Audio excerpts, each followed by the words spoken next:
I've often told the story of a very embarrassing and painful situation I had as a young college student. I'd only been a Christian a short time. I was full of zeal, and it wasn't a secret to my professors or my classmates that I was a Christian. And one day, we were in an English class in college, and the professor of this English class was a hard-bitten war correspondent from World War II. She was a woman, and she was overtly hostile to Christianity and made no bones about it in our English class.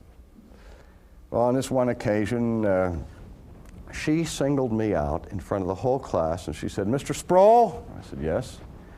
She said, "Do you believe that Jesus Christ is the only way to God?" Now imagine yourself in that situation, if you're a Christian,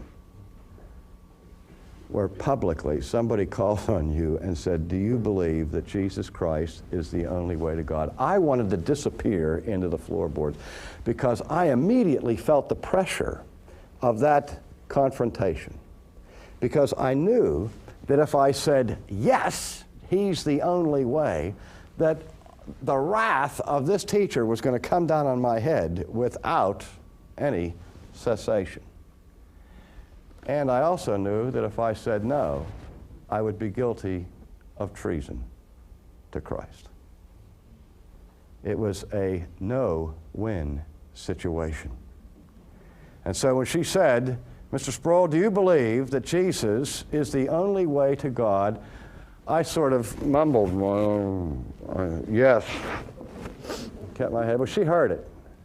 And as I anticipated, she exploded in fury. And she said something to this effect. She was enraged. She said, "That is the most bigoted, narrow-minded, arrogant statement I have ever heard. How can you think that Jesus Christ is the only way to God?" And I mean, I turned crimson, and the rest of the class just looked at me with utter disdain, because I had committed the archie-bunkerism of all archie-bunkerisms of bigotry. And I said, "Well, here's my problem." I said, "I didn't come at this thing looking for the only way. I'm as American as you are. You know, I'm not looking for some narrow view of things." I said, "But I got to the place where I was persuaded that Jesus was, in fact, the Son of God.